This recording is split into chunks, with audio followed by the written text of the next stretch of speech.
Hello दोस्तों, कैसे हैं आप। Welcome back to my channel. असली जीत दूसरे खिलाड़ी को हराने में नहीं है, असली जीत होती है उस आवाज़ को हराने में जो आपसे रोज़ कहती है कि भाई तुम हार चुके हो।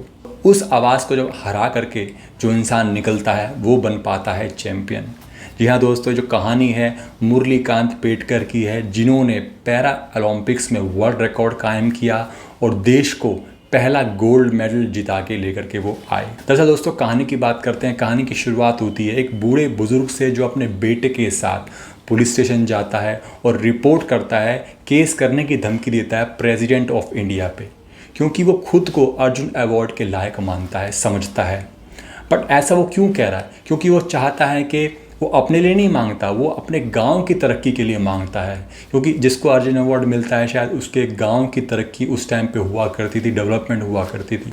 अब इस बात को जान करके जो वहाँ का इंस्पेक्टर होता है श्रेयस तलपड़े, वो उत्सुक होता है कि भाई ऐसा उसने क्या किया है जिसकी वजह से वो अर्जुन अवार्ड की डिमांड करता है। तो कहानी वहीं से फ्लैशबैक पे चली जाती है और कहानी की शुरुआत होती है 1952 से, जब जस्ट हमें उस टाइम पे भारत को आज़ादी मिली होती है।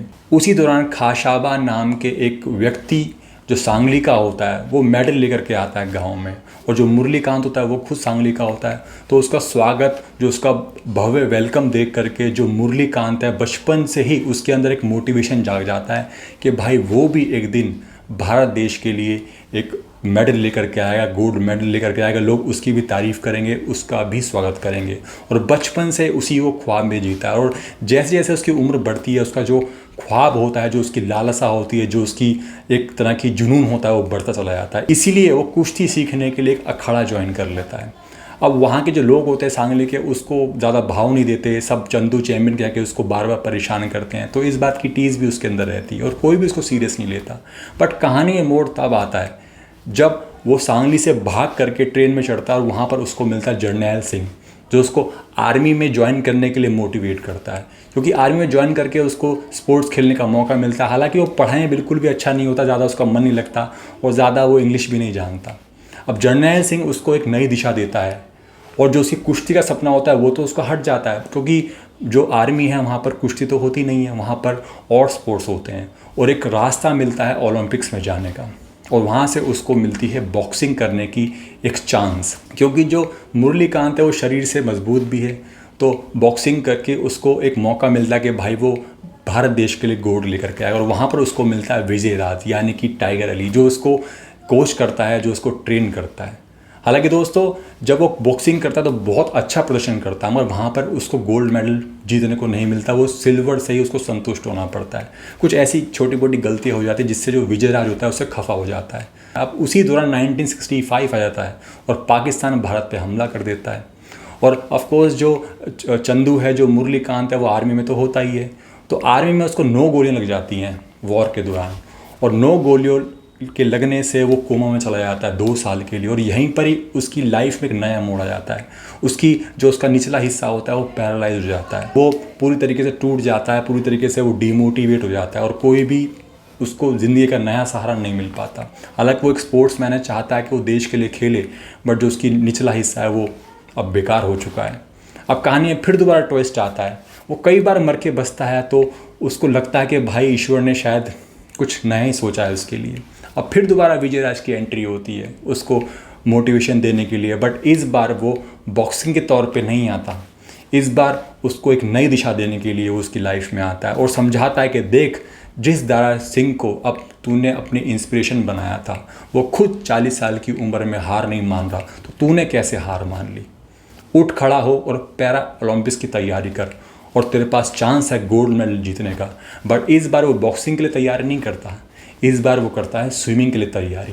वो पानी को ज़मीन बना करके इतनी मेहनत करता है, इतनी ज़्यादा तैयारी करता है कि वो कर दिखाता है जो शायद किसी ने सोचा भी नहीं होता। और वो एक ऐसा वर्ल्ड रिकॉर्ड कायम कर देता है पूरे वर्ल्ड में पैरा ओलंपिक्स में, जिससे जो दुनिया है वो देख करके हैरान हो जाती है। और देश का पहला गोल्ड मेडल वो जीत करके लेकर के आता है।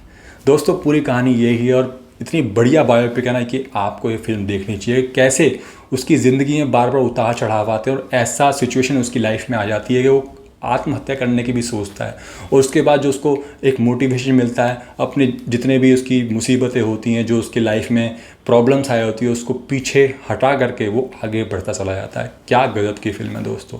इसमें स्पेशल दोस्तों कई किरदार हैं जो मुरलीकांत को बहुत ज़्यादा सपोर्ट करते हैं। उसका जो भाई है, उसका जो कोच है, और जो इसमें एक टोपाज का जो किरदार निभाया है, राजपाल यादव ने निभाया, बहुत ही बढ़िया निभाया। और मैं बात करूं जो सबसे बढ़िया मुझे रोल लगा, वो लगा विजय राज का, टाइगर अली का। बहुत ही बढ़िया उन्होंने किरदार निभाया, बड़े अच्छे लग रहे हैं। और कॉमिक रोल की तरह उन्होंने इस एज ए कोच इस किरदार को निभाया, जो थोड़ी सी मतलब कॉमेडी भी कर रहा है, और उनका जो कोच का किरदार है वो बहुत ही बढ़िया लगा।